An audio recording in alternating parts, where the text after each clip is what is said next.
Minha irmã, meu irmão, antes de começar o nosso estudo dos salmos de cada dia do mês de setembro, do salmo da liturgia de cada dia, nós vamos então conhecer um pouquinho, em linhas gerais, o que são os salmos. Os salmos são poesia, são 150 poemas.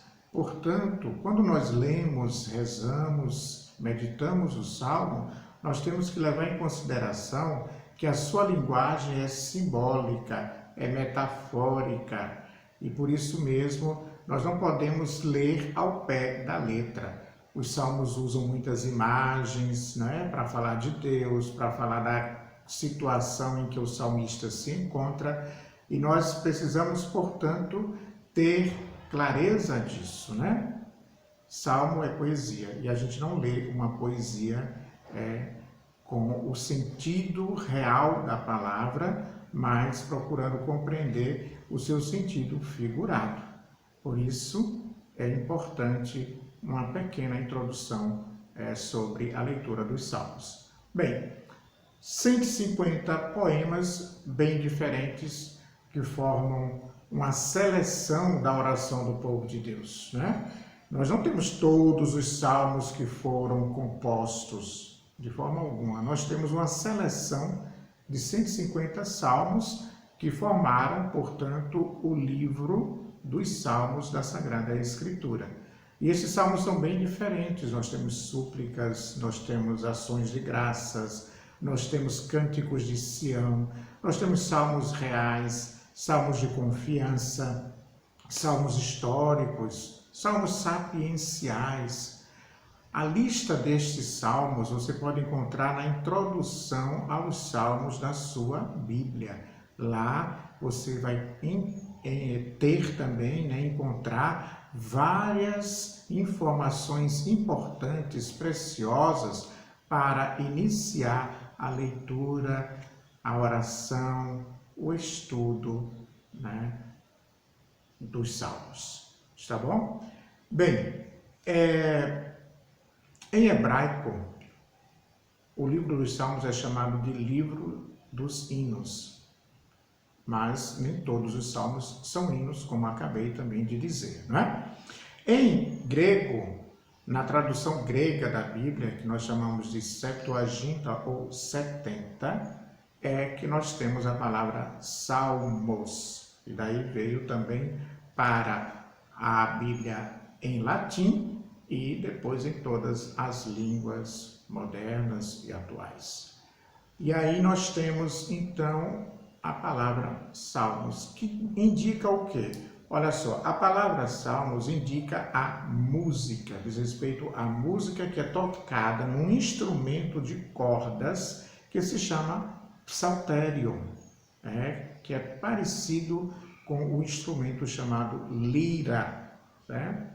E os salmos são de diferentes épocas, nós não sabemos justamente, exatamente de quando são os salmos, ou cada salmo de quando mas sabe-se que eles abarcam um período de mais ou menos 1000 anos, Os 150 diferentes salmos seriam de um tempo que abarca 1000 anos. Bem, e além disso também nós não sabemos quem são os autores. Alguns salmos são atribuídos a Davi, a maioria deles. Por quê? Porque Davi é considerado um salmista. Lembrem-se que Davi tocava um instrumento, que Davi cantava para o rei Saul, e daí vem a sua fama como compositor de salmos. Nós não sabemos se todos que são atribuídos a Davi são realmente do rei Davi, mas com certeza alguns ele deve ter composto. Também tem os filhos de Coré, tem Asaf e por aí vai, E outros são anônimos. Nós não sabemos exatamente quem compôs. Bem, o que mais nós podemos ver? Muita gente pergunta sobre a numeração, dos salmos. O que aconteceu com a numeração dos salmos? Por que são duas numerações? Porque a tradução grega, a tradução da Septuaginta, fez o seguinte: dividiu dois salmos da Bíblia hebraica, o Salmo 116, e aí dividiu em dois, e ficou na Bíblia grega o 114 e o 115, e dividiu o Salmo 147, que na Bíblia grega é, né, dois salmos, o Salmo 146 e o 147. Também aconteceu o seguinte: 4 salmos hebraicos foram reunidos 2 a 2. Então, os salmos 9 e 10 da Bíblia hebraica se tornaram apenas o salmo 9 da Bíblia grega. E os salmos 114 e 115 foram reunidos num só e receberam a numeração 113 na Bíblia grega. É por isso essa diferença na numeração. As Bíblias mais modernas, em geral, trazem a numeração hebraica e a numeração grega é colocada entre parênteses.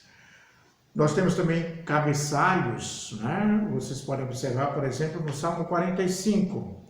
Ao maestro do coro, conforme a melodia, os lírios, masquil, dos filhos de Coré, cântico de amor. Então, são informações que são dadas sobre o Salmo e que aparecem em vários salmos, não em todos. 34 salmos não têm cabeçalho e, naturalmente, esses cabeçalhos não são lidos, né? Não fazem parte propriamente da oração.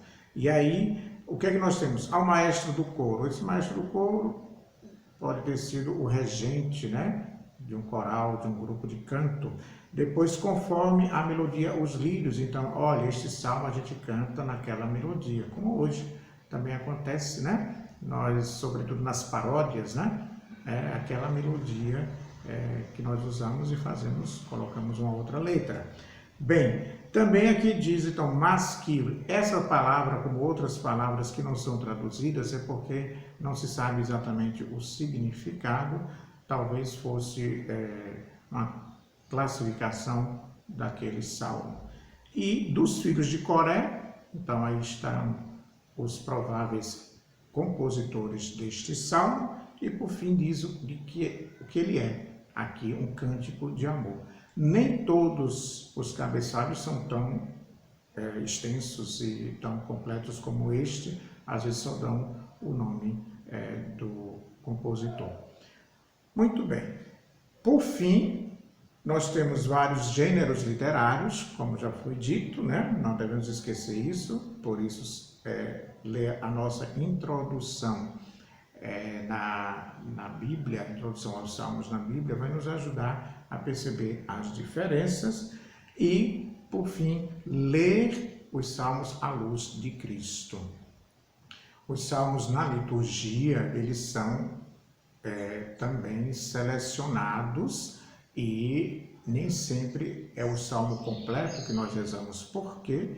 Porque vários salmos já têm ideias superadas pelo Evangelho de Jesus Cristo, né? Aqueles que são considerados, né, vingativos, frases vingativas, aquelas que não se adequam à mensagem de Jesus, essas partes dos salmos na liturgia, essas partes não são, então, lidas, rezadas, tá certo? Então, nós lemos sempre o Antigo Testamento à luz de Cristo, a partir da mensagem de Jesus Cristo. Isso acontece, então, também com os Salmos, é claro, tá? Então, há coisas que foram superadas pelo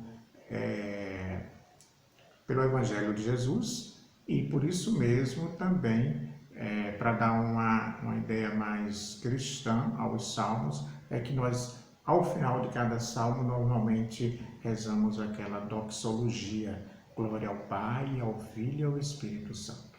Bem, até o próximo encontro.